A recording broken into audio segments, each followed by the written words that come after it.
Sir. इस्लाम पूरा क्या mic अपने पास रख के इतना जोर से बोला है तुमने, मेरे बिल्कुल कान के पास आवाज आई है? Sorry sir. चलो कोई बात नहीं, कोई बात नहीं। आज आप केमिस्ट्री क्लास नहीं ले रहे थे, आपने बोला था। सर हैं? आपने सर बोला एक मैं बात बताएं। एक नहीं दो बातें पूछ सर लो। एक बार ना ये सिग्निफिकेंट फिगर जो ये जो आप समझा रहे थे, एक बार मुझे ना फिर समझा रहे सर, मेरे समझ ही नहीं आया सिग्निफिकेंट फिगर ये अच्छा भाई, होता ही है। बेटा अभी तो हम क्लास को अब आगे बढ़ा रहे हैं, दैट्स सी बात है। अभी दूसरा बच्चा भी ऐड होगा, दैट्स सी बात है। इसका टेस्ट हो गया, अब जो इसके रिकॉर्डेड लेक्चर है ना, तुम उसको 50,000 मरतबा देख लो, कोई इशू नहीं है।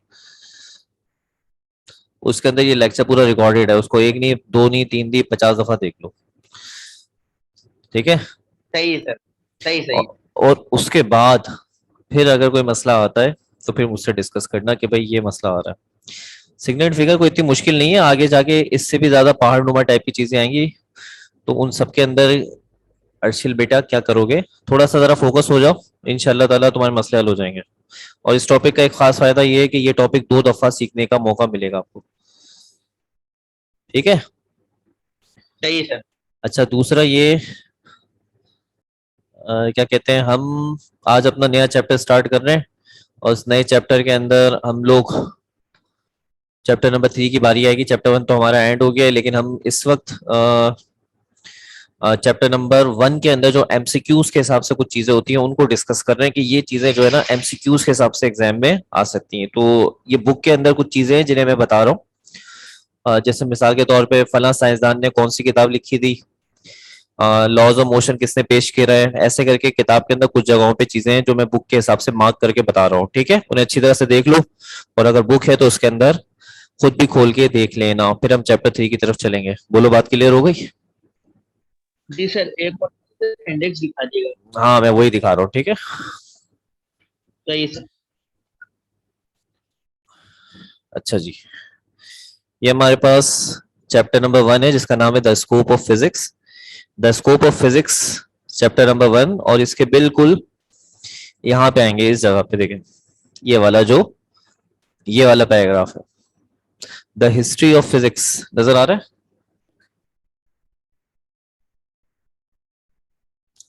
The history of physics. जी सर। अब इस वाले में आप चलेंगे, the history of physics is as old as the history, चलते रहे चलते रहे। इसके अंदर असल में कुछ जुमले हैं जो एमसीक्यूज के तौर पे सेलेक्ट हो सकते हैं। देखिए ये आ गया तीसरी लाइन पे, the Chinese for the first time manufacture paper. तो ये एमसीक्यूज आ सकता है कि किसने सबसे पहले पेपर बनाया, कागज किसने सबसे पहले बनाया। तो जवाब क्या है इसका? चाइनीज। ठीक है?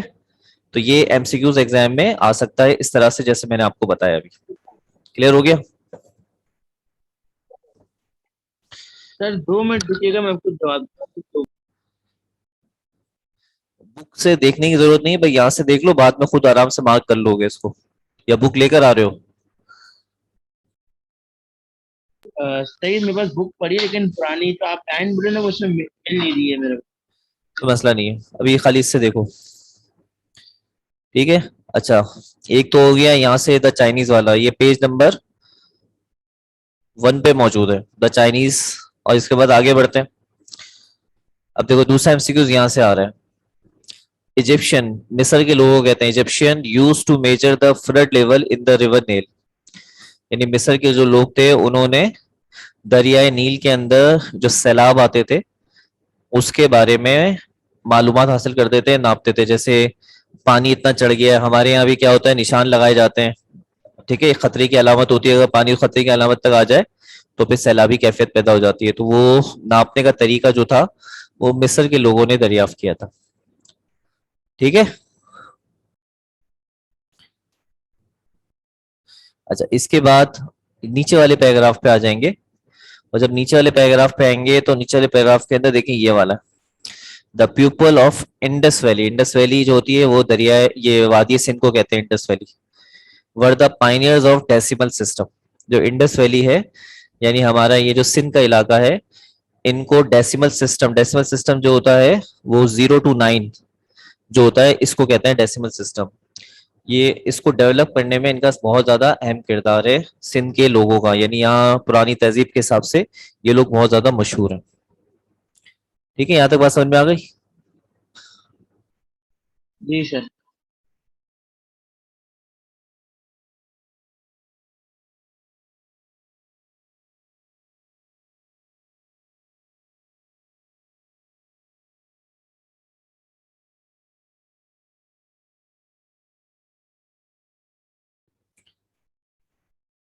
अच्छा भाई, कंटिन्यू करते हैं अपनी बात को।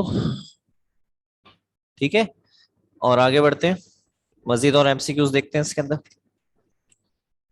ये जब फिजिकल इंशाल्लाह ताला आना शुरू करोगे क्लासेस के अंदर, और कोई मसला होता है तो बुक लेके मेरे साथ से 2-3 मिनट के लिए बैठोगे, और कोई चीज मिस हो जाती है तो मैं तुम्हें 2-3 मिनट के अंदर ही वो चीज दोबारा से बता दूंगा, ठीक है? ओके। उसमें टेंशन नहीं लो। अच्छा जी, सही है सर। अब देखो यहाँ पर हम आते हैं, और यहाँ पर हमें एक साइंटिस्ट का नाम यहाँ पे लिखा मिल रहा है। देखो ये रहा सेकंड लाइन में, क्या नाम है, ये पढ़ो। आर्चिमिड्स प्रिंसिपल। आर्चिमेड नहीं है, ये आर्शिमेदस। आर्शिमेदस, ठीक है। सही सही। आर्शिमेदस ने जो था, उसने ये चीजें बनाई थी। देखो ये एग्जाम में एमसीक्यूज आ चुका, ही इन्वेंटेड लिवर एंड स्क्रू। ये आर्शिमेदस ने बनाया था। ये एग्जाम के अंदर एमसीक्यूज के अंदर डिस्कस हो सकते हैं कि who invented liver and screw, तो आर्शिमेदस। ठीक है, अच्छा आगे बढ़ते हैं। सर अरे, सर पाइथागोरस और गैलेन ये ये ये साइंटिस्ट का नाम है। ये सब साइंटिस्ट के नाम है, पाइथागोरस, गैलेन, गैलीलियन टॉमी, और ये सारे साइंटिस्ट के टोलोमेमी। नाम। हाँ, तो ये इनकी फील्ड्स हैं, इससे एमसीक्यूज नहीं बन सकता। हम यहाँ से वो चीजें पढ़ रहे हैं, वो चीजें उठा रहे हैं जिनसे एमसीक्यूज बन सकता है। यानी यहाँ बहुत कुछ लिखा हुआ है एक्स्ट्रा, यहाँ पे बहुत ज्यादा चीजें हैं, पीछे भी थी, लेकिन हमने सिर्फ वो चीज खास उठानी है जिसमें कोई एमसीक्यूज का मार्जिन नजर आ रहा है। अब समझ में आ रहा है इसके अंदर? जी सर। अब और देखो, मैं तुम्हें यहाँ पे एक और काम की चीज बताता हूँ कि मैट्रिक में आपको बताया जाता है लॉज ऑफ मोशन न्यूटन ने दिए थे।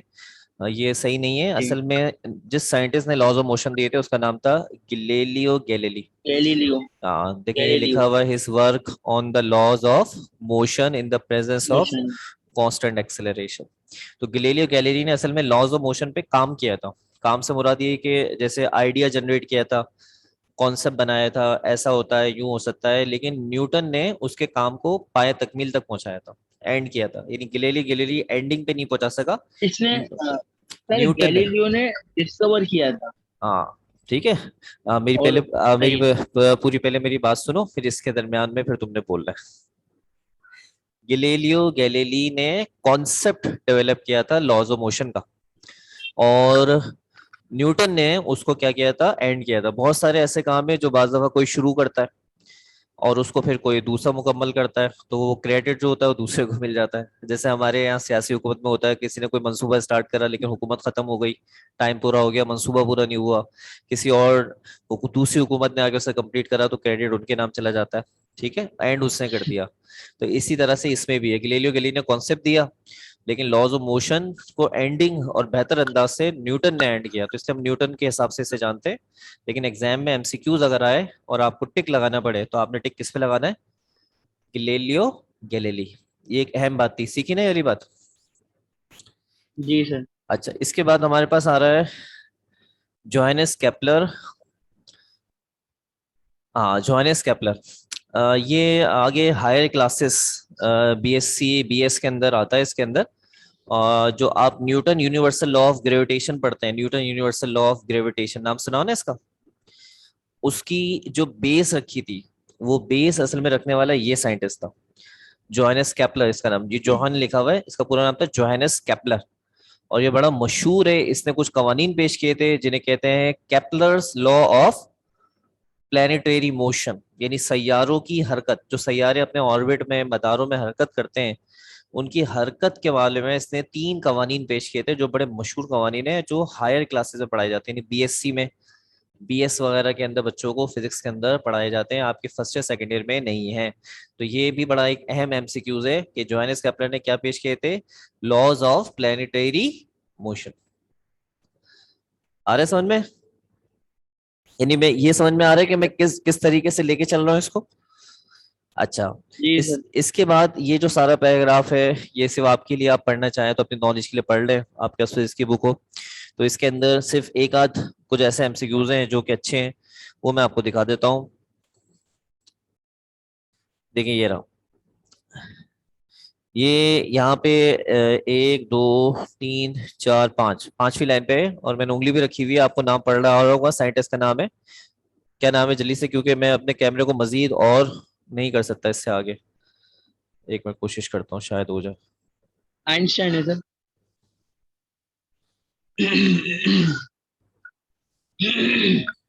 अब सही है। जी जी सर। ये तो आइंस्टाइन है सर, ये है आइंस्टाइन। आइंस्टाइन। और आइंस्टाइन जो है वो वैसे तो बड़ा मशहूर है अपनी equation E is equal to M C square के अंदर, लेकिन आइंस्टाइन अपने कुछ और बातों की वजह से भी मशहूर है। जब आप सेकंड ईयर में आएंगे तो आइंस्टाइन की ये थ्योरी पढ़ेंगे जिसका नाम है आइंस्टाइन थ्योरी ऑफ रिलेटिविटी। ये क्या है, इसके अंदर मैं थोड़ा सा बता दूं। इसके अंदर ऑब्जेक्ट हरकत करते हैं या ऑब्जेक्ट को हरकत करता हुआ माना जाता है स्पीड ऑफ लाइट के नियर। स्पीड और लाइट आपको पता है बहुत ज्यादा होती है, और स्पीड और लाइट से हरकत करना आपके लिए, मेरे लिए, गाड़ियों के लिए ये मुमकिन नहीं है, मुश्किल है। लेकिन कुछ ऐसे एटॉमिक पार्टिकल्स होते हैं जो कि स्पीड ऑफ लाइट के नियरर भाग सकते हैं, चल सकते हैं। तो उनके जब वो हरकत में आते हैं स्पीड ऑफ लाइट के नियरर, तो उनमें कुछ बदलाव आता है, कुछ चेंज आता है। आइंस्टाइन ने उसको स्टडी करा और अपनी ये थ्योरी पेश करी, जो बड़ी जबरदस्त थ्योरी है, सेकेंड ईयर में बच्चों को पढ़ाई जाती है मॉडर्न फिजिक्स में, और इसका नाम है आइंस्टाइन थ्योरी ऑफ रिलेटिविटी। तो ये एग्जाम में एमसीक्यूज के तौर पे बिल्कुल आ सकता है कि थ्योरी ऑफ रिलेटिविटी किसने पेश करी, तो उसका नाम क्या होगा, आइंस्टाइन। आइंस्टाइन। वेरी गुड, शाबाश। बाकी ये फिजिक्स की ब्रांचेज हैं, इनमें से किसी को डिफाइन नहीं करना है, इन्होंने बस ऐसे नाम लिख दिए हैं। फिर इसके बाद हमारे पास एक टॉपिक है इस्लाम एंड साइंस, इसे खुद पढ़ना चाहो तो पढ़ सकते हो, इसमें बहुत सारी कुरानी आयत है माशाल्लाह से, उनके तर्जुमे इंग्लिश में दिए गए हैं। एमसीक्यूज वगैरह उस पर नहीं आता, तो ये सारी चीजें यहाँ भी चल रही हैं, इनको पढ़ना चाहो।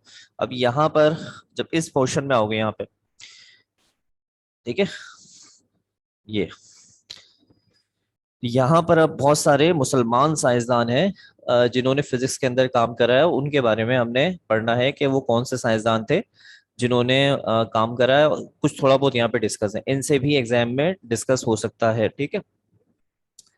The famous chemist Jabir bin Hayyan for the first time drive various laws in chemistry on the basis of experiment. तो ये भी एक एमसीक्यूज बन सकता है। अच्छा, ये जो चीजें मैं बता रहा हूँ, जब आपके पास फिजिक्स की बुक है जो आप बता रहे हैं, तो आप उसे खोलिएगा और चैप्टर नंबर 1 में निकाल कर इसे कीजिएगा। क्या करेंगे, आपके पास हाइलाइटर होना चाहिए, कुछ चीजें अपने पास रेडी रखें, जैसे फिजिकल क्लास हो तो वो चीजें आपके पास हो ताकि आपको पढ़ने में और मजा आए। हाइलाइटर हो, कुछ दो तीन चार रंग के पॉइंटर या मार्कर टाइप के हो, ऑरेंज, ग्रीन, पिंक, इस तरह के, ये हाईलाइट करने के लिए चीजें, यानी इस तरह हाईलाइट नहीं, कुछ खास चीजों पे मार्किंग करने की। और हाईलाइटर हो, बुक जो है ना उसको हाईलाइट करें। ये बुक इतनी ज्यादा कोई महंगी बुक नहीं है, 1000 1500 की बहुत सस्ती सी बुक है, तो आप हाईलाइट करेंगे ना तो हाईलाइटर वाली चीजें बाद में जब रिव्यू करते हैं ना उनको बहुत फायदा होता है। आगे चल के चैप्टर 3 आएगा, उसमें बहुत सारे आप लॉस पढ़ेंगे, उनकी स्टेटमेंट आएंगे, उनको हाईलाइट कर लें। फॉर्मूले बनकर आएंगे, हाईलाइट कर लें। यूनिट बन के आएंगे, हाईलाइट कर लेंगे। कुछ रिजल्ट आएंगे, उन्हें हाईलाइट कर लें। तो हाईलाइट वाली बुक जो होती है वो एक समराइज शक्ल देने लग जाती है, जिसको पढ़ने से बहुत सारी चीजें आपके पास कलेक्टिव होने लगती है। तो समझ में आ रहा है पढ़ने का तरीका।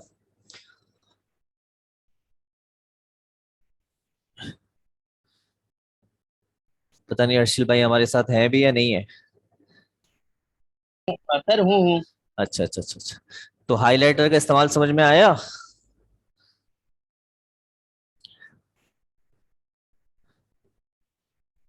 चलो, तो हाईलाइट कर लेना, उससे ही चीजें हाईलाइट हो जाएंगी।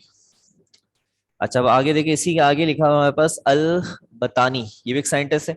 Made calculation in connection with solar system, change in seasons, eclipse of moon and sun and other astronomical phenomena। अब ये बहुत बड़ा हो गया, तो इतना बड़ा एग्जाम में एमसीक्यूज नहीं बन सकता, तो कुछ मुख्तसर करा के पेश कर दिया जाएगा कि अल बतानी साहब ने हिसाब किताब लगाया सोलर सिस्टम के बारे में, जो सैयारे सूरज के गिर्द घूमते हैं इनके बारे में हिसाब किताब लगाया, मौसमों के बारे में बताया, चांद के मुख्तलिफ तरह के एक्लिप्स, गिरन को कहते हैं, चांद को जो गिरन लगता है उसके बारे में बताया, सूरज के अंदर जो गिरन लगते हैं उसके बारे में बताया।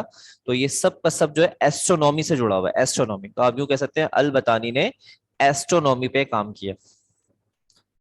आगे बढ़ते हैं मजीद।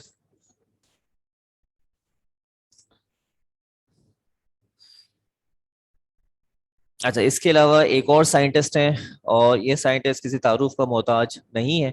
इस साइंटिस्ट का नाम है अल ख्वारिज़मी। अल ख्वारिज़मी। और ये मैथमेटिक्स के अंदर बहुत ही ज्यादा अपना वेल स्टैंडर्ड मकाम रखते हैं। ये पूरा एक एमसीक्यूज चल रहा है जिसमें से कुछ भी उठा सकता है कि इन्होंने एनालिटिकल अलजबरा, जो आप मैट्रिक में अलजबरा पढ़कर आए हैं वो, और इसके अलावा इनकी एक बहुत मशहूर किताब है जिसका नाम है हिसाबुल जबरुल वल मुकाबला। ये किताब इन्होंने लिखी है जो बहुत बड़ी जबरदस्त किताब है। इसके अलावा इन्होंने लोगैरिथम, जो आपने सीखा है, उसको इन्होंने इन्वेंट किया था, और लोगैरिथम के कॉन्सेप्ट बना के दिए थे अल ख्वारिज़मी साहब ने। अब तो लोगैरिथम बहुत एडवांस फॉर्म में है, लेकिन अल ख्वारिज़मी साहब जो है वो लोगैरिथम को देने वाले, इन्वेंट करने वाले, उसके बारे में आइडिया देने वाले मैथमेटिशियन थे। हाँ भाई अर्शल, क्लियर हो रही हैं सारी बातें? जी सर। अच्छा, इसके बाद एक साइंटिस्ट हैं, इनके बारे में ध्यान रखना, उमर खयाम। ये सब हाईलाइटिंग होनी चाहिए। उमर खयाम साहब जो है इन्होंने मैथमेटिक्स में काम किया था। बस इसके आगे मजीद यहाँ और डिटेल नहीं है, थोड़ी सी यहाँ भी है कि ये एक शायर भी थे और मैथमेटिशियन भी थे। तो ये एक एमसीक्यूज हो सकता है, यानी ये वाला जो सेकंड पैराग्राफ का हिस्सा है ये एमसीक्यूज हो सकता है कि उमर खयाम साहब जो है वो एक शायर और मैथमेटिशियन थे। तो इसके बारे में ये लिखा हुआ आ सकता है एग्जाम के अंदर, एमसीक्यूज के अंदर, कि कौन सा साइंटिस्ट जो था वो एक शायर भी था और एक मैथमेटिशियन भी था। अब यहाँ पे बहुत ज्यादा एमसीक्यूज आपको मिलेंगे, और उस साइंटिस्ट का नाम है इब्ने उल हैसम। इब्ने उल हैसम। अक्सर बच्चे इसमें शीन से पढ़ते हैं। शीन से नहीं पढ़ना आपने, इसको आपने से पढ़ना है, क्योंकि अगर नाम गलत पढ़ेंगे तो उसके मायने गलत हो जाएंगे, मायने गलत अदा होंगे। तो इसका सही नाम है इब्ने उल हैसम। यहाँ बहुत एमसीक्यूज हैं इसके अंदर। इब्न al-Haytham was a great physicist of the Islamic world. He wrote many books. His masterpiece work was the book named किताबुल मनाजिर। इस पे पेपर में एमसीक्यूज कई दफा आ चुका है कि इब्न al-Haytham साहब का जो मास्टरपीस किताब है इसका नाम है किताबुल मनाजिर। इसमें क्या था कि ये सबसे पहले कॉम्प्रिहेंसिव बुक थी जो कि रोशनी के बारे में लिखी गई थी। कॉम्प्रिहेंसिव का मतलब है जिसमें डिटेल से रोशनी को डिस्कस किया गया है। He develop the laws of reflection and refraction. इन्होंने रिफ्लेक्शन और रिफ्रैक्शन के कवानीन पेश करे, ये भी पेपर में एग्जाम में डिस्कस हो चुका है। He construct the pin hole camera. देखिए कितने एजाज की बात है कि आज हम अपने मोबाइल की तरफ देखते हैं, उसमें इतने एडवांस कैमरे लगे हुए होते हैं। डीएसएलआर कैमरा देखते हैं, जितने भी कैमरा, इन सब की जो बेसिक्स हैं वो पिन होल कैमरा है। ये pin hole camera matric class के चैप्टर नंबर 13 के अंदर मौजूद है। जो छोटा सा एक डब्बा होता है, छोटे सी उसके अंदर एक होल होता है, बिल्कुल एक पिन जितना, जितना एक पिन का छोटा सा टिप होती है इतना एक होल होता है, और उसके जरिए किसी भी चीज का इमेज जो है उस डब्बे के अंदर क्रिएट किया जाता है। इससे इन्होंने सूरज गिरन जो था उसको स्टडी किया था, उसकी इमेजेस वगैरह ली थी, और ये बहुत जबरदस्त है। हमारे लिए बड़ी अचीवमेंट है कि कैमरे को जो सबसे पहले इन्वेंट किया था वो यही थे, अब्दुल हसन साहब। अच्छा, इनकी जो किताब है किताबुल मनाजिर, उसके अंदर सबसे ज्यादा बेस्ट जो इन्होंने डिस्कस करा है वो है ह्यूमन आई, इंसानी आंख के बारे में। इंसानी आंख के बारे में जो बातें उन्होंने डिस्कस करी हैं वो इस जदीद जमाने के अंदर भी दुरुस्त मानी जाती हैं। इनकी इस किताब का बहुत फायदा उठाया जाता है, और इनकी किताब के अंदर जो बातें ह्यूमन आई से रिलेटेड इन्होंने बताई थी वो बहुत ज्यादा मालूमात थी। बताओ, इब्न इस्लाम क्लियर हुआ?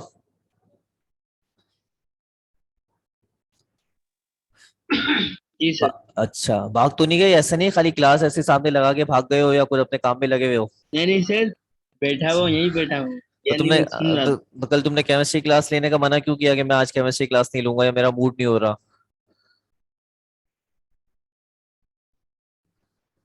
केमिस्ट्री के सर अक्सर शिकायत करते रहते हैं तुम्हारी कि भाई आज इसका मूड नहीं हो रहा पढ़ने का, जवाइयाँ ले रहा होता है, थोड़ा सुस्त पड़ा होता है। मैंने कहा यार अर्शिल तो एक्टिव होता है, मैंने फिजिक्स के अंदर क्लासें ली हैं, मुझे तो एक्टिव मिलता है, क्या वजह है?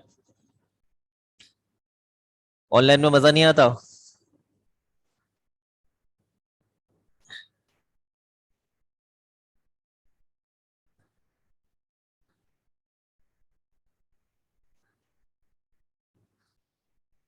हाँ भाई, ऑनलाइन मजा नहीं आ नहीं रहा क्या? नहीं फिर सर। फिर नहीं सर। तो बहुत अच्छे, मैंने एक बात, अच्छी बात जो तुम्हारी नोट करी है वो ये कि अगर तुम्हें कोई बात समझ में नहीं आती तुम क्वेश्चन करते हो फोन, ये तो बहुत अच्छी। बहुत सारे बच्चों के पास, अच्छे से अच्छे पढ़ने वाले बच्चों के पास कैपेबिलिटी नहीं होती क्वेश्चन पूछने वाली।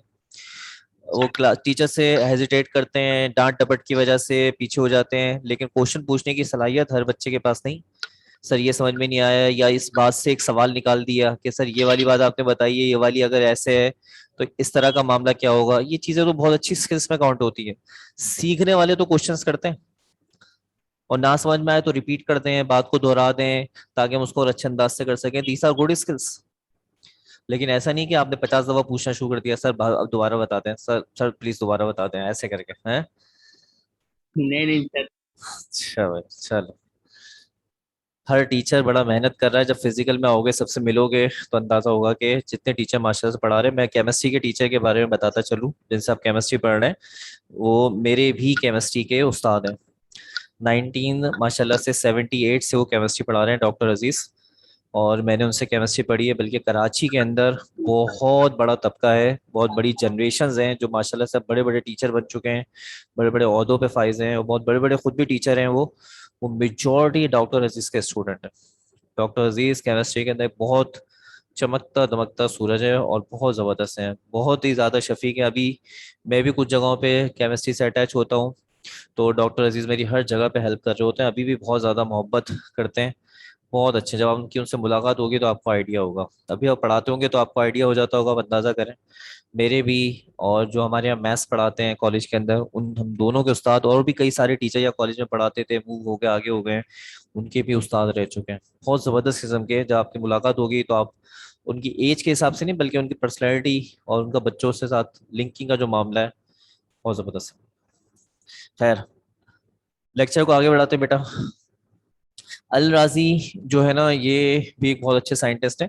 इनके बारे में यहाँ ज़्यादातर किताबें नहीं लिखी, ज़्यादातर बातें नहीं लिखी हुई। बस इनके बारे में ये लिखा हुआ है कि इन्होंने 200 जो है वो मोनोग्राफ जो होते हैं, वो छोटे छोटे से रिसालों को कहते हैं, छोटे छोटे जो 5 सफ़े 6 सफ़े के होते हैं। ज्यादा बड़ी बड़ी किताबें नहीं होती, किताबचे किताबचे जो होते हैं उन्हें मोनोग्राफ्स कहते हैं। तो इन्होंने वो छोटे छोटे 200 के करीब इस तरह के किताबचे टाइप के लिखे हैं, और वो ज्यादातर मेडिसिन से रिलेटेड हैं अल राजी साहब।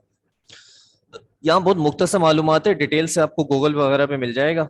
तो यहाँ जितनी मालूमात किताब में दी गई है ना, इससे ही एमसीक्यूज एग्जाम में बनेगा। यानी एक्स्ट्रा मालूमात आप अपनी नॉलेज के लिए करना चाहें, गुड है, लेकिन उसको एग्जाम में एमसीक्यूज के तौर पे नहीं काउंट किया जाएगा, सिर्फ जो यहाँ लिखा है वो। अब आते हैं, हमारे पास बस 2 साइंसदान और हैं, और इसका मामला हो जाएगा एंड। और अबू रेहान अल बैरूनी, अबू रेहान अल बैरूनी जो हैं, जो अबू रेहान अल बैरूनी, और एक आगे नीचे आ रहे इब्ने सीना। पहले अबू रेहान अल बैरूनी का सुन ले। was contemporary of इब्ने सीना, he was an astronomer। इब्ने सीना जो थे तबीब थे, हिकमत से उनका ताल्लुक था, हकीम थे, मेडिकल फील्ड से उनका ताल्लुक था। उनके उनके कंपैरिजन के अंदर बोला जा रहा है कि ये एक एस्ट्रोनॉमर थे, यानी सैयारों के बारे में मालूमात हासिल करना। फिजिशियन थे, फिजिशियन का मतलब यहाँ पे ये भी तबीब टाइप के।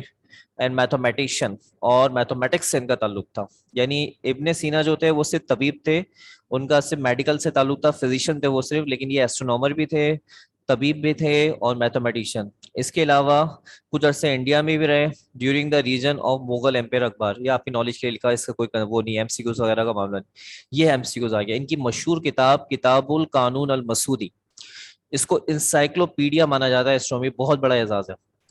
एस्ट्रोनॉमी जो है वो खिलाओं का, स्पेस का इल्म है, और उसके अंदर इनकी किताब किताबुल कानून मसूद को इंसाइक्लोपीडिया, इंसाइक्लोपीडिया एक ऐसी बुक होती है जिसमें सारी नॉलेज, तमाम बातों को इकट्ठा किया जाता है। इंसाइक्लोपीडिया एक बड़ी जबरदस्त किस्म की बुक को माना जाता है किसी सब्जेक्ट से रिलेटेड।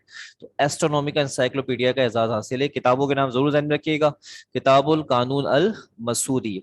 ये मैंने आपको अब तक जो बताया है, ये इसमें तीसरी किताब है। पहली किताब थी हिसाबुल जबर वल मुकाबला अल ख्वारिज़मी की, किताबुल मनाजिर अल क्या कहते हैं इब्नुल हैसम साहब की, और ये किताबुल कानून अल मसूदी अबू रेहान अल बैरूनी। अच्छा, इसके बाद एक और साइंटिस्ट आ रहे हैं, याकूब बिन इसहाक अल किंदी। इनके बारे में ज्यादा नहीं बताया गया, काफी किताबें मैथमेटिक्स, एस्ट्रोनॉमी, मेडिसिन और दूसरे सब्जेक्ट पे लिखी। बताओ यहाँ तक क्लियर हो गया? बाकी साइंटिस्ट पे डिस्कस करेंगे और उसके बाद लेक्चर एंड करेंगे। जी सर, इरादा, आ गया। इरादा ये सर था। एक बात बताएं। हाँ पूछे पूछे।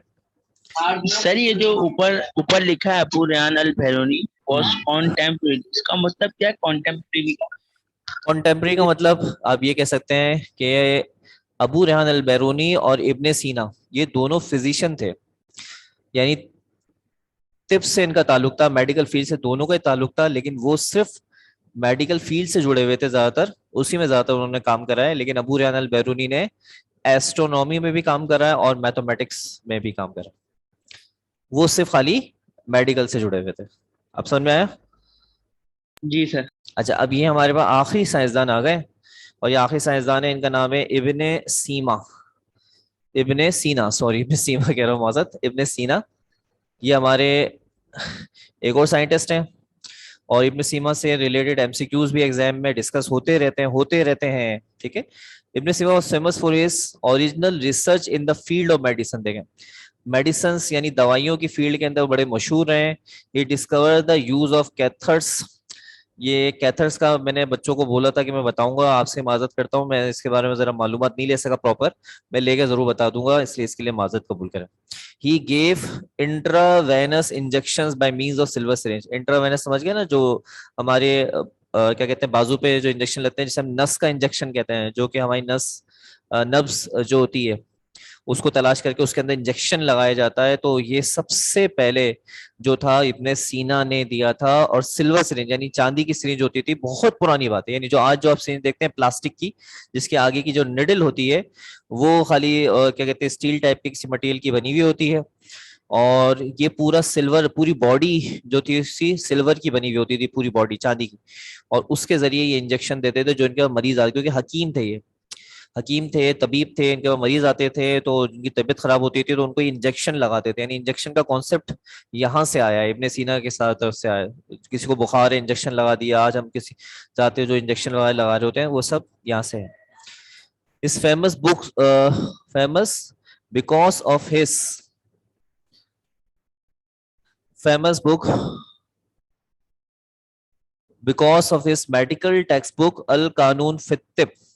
ये इनकी मशहूर किताब है अल कानून फित तिब, और ये मेडिकल से रिलेटेड है, और इसमें मेडिकल के हिसाब से बहुत कुछ मौजूद है। इनकी एक और किताब भी है जिसका नाम है अल शिफा, और ये एक इंसाइक्लोपीडिया है फिलॉसफी के बारे में, फलसफा। फलसफा बड़ी गहरी बातें होती हैं, बाज दफा जब जो फिलोसफर होते हैं जब वो बातें करते हैं तो वो हमारे ऊपर से चली जाती है, समझ में नहीं आता क्या कह रहे हैं, क्योंकि अल्लामा इकबाल साहब एक बहुत जबरदस्त किस्म के फिलोसफर थे, तो हमें उनकी बाज़ कुछ बातें भी समझ में नहीं आती थी। ये सारा का, और इसके अलावा जो है इनका बाकी सब्जेक्ट में थोड़ा बहुत हल्का फुल्का अंदाज से काम था, जिसका इतना डिटेल नहीं, लेकिन असल जो था वो मेडिकल से था। अब मुझे बताओ, यहाँ पे आगे सारी बातें कंप्लीट हो चुकी हैं, सब जितना भी था साइंटिस्ट के हिसाब से बस वही डिस्कस करना था, बाकी कुछ और डिस्कस नहीं करना था। बताओ, सब यहाँ तक क्लियर हो गया अच्छी तरीके से? सर ये साइक्लोपीडिया क्या होता इंसाइक्लोपीडिया एक ऐसी बुक होती है अर्शिल, जिसके अंदर तमाम चीजों के बारे में मालूमात गिवन होती है, हर चीज के बारे में मालूमात गिवन होती है। आप अगर इसको खुद अपने तौर पे सर्च करना चाहते हैं तो बड़ा मशहूर इंसाइक्लोपीडिया जो है वो गूगल प्ले स्टोर पे भी अवेलेबल है, जिसका नाम है विकीपीडिया। विकीपीडिया का नाम सुना है आपने? है? जी विकीपीडिया, सर। वो एक इंसाइक्लोपीडिया है, जिसके अंदर लेटेस्ट जो है वो सारे के सारे टाइटल्स वगैरह सब मौजूद हैं उसके अंदर। तो इस तरह की किताबें भी आती हैं। ब्रिटेनिका का इंसाइक्लोपीडिया बड़ा मशहूर है, और बहुत सारे काफी महंगी किताबें होती हैं, इनकी कॉस्ट काफी ज्यादा होती है, प्रिंटिंग बहुत अच्छी होती है इनकी। और हमारे यहाँ एक इदारा है हमदर्द, उसने भी इंसाइक्लोपीडिया शाये किया था, वो सस्ता था, इतना महंगा नहीं था, कई जिल्दों पर मुश्तमिल था, कई उसकी जिल्दें थी। आ, तो और वो सारी मालूमात इकट्ठी होती है उसके अंदर, यानी अल्फाबेटिकल ऑर्डर के हिसाब, सारी जैसे ए से क्या क्या चीजें आती हैं उन सब के बारे में मालूमात है, बी से क्या क्या आता है, साइंस में, कॉमर्स में, किसी भी फील्ड के अंदर। अब समझ में आया? जी सर। बताओ, आज का लेक्चर क्लियर हुआ? सही तरीके से सारी मालूमात मिली? जी सर। अच्छा, अब तुम्हारा काम क्या है, अच्छी तरह काम सुन लो। और वो काम ये कि तुम्हारे पास जो फिजिक्स की बुक है वो अगर नहीं है तो ले लेना, और हाईलाइटर लेना उसके साथ, अच्छा हाईलाइटर। और जितनी बातें मैंने सारी बताई हैं इन सबको दोबारा पढ़ के इन पे हाईलाइट कर लेना, अगर कुछ मिस हो गए तो मैं तुम्हें दोबारा बता दूंगा, ठीक है? सही सर। अपना अपने घर वालों का ख्याल रखना, मुझे और तमाम टीचर सार सब लोगों को दुआओं में याद रखना है, ठीक है?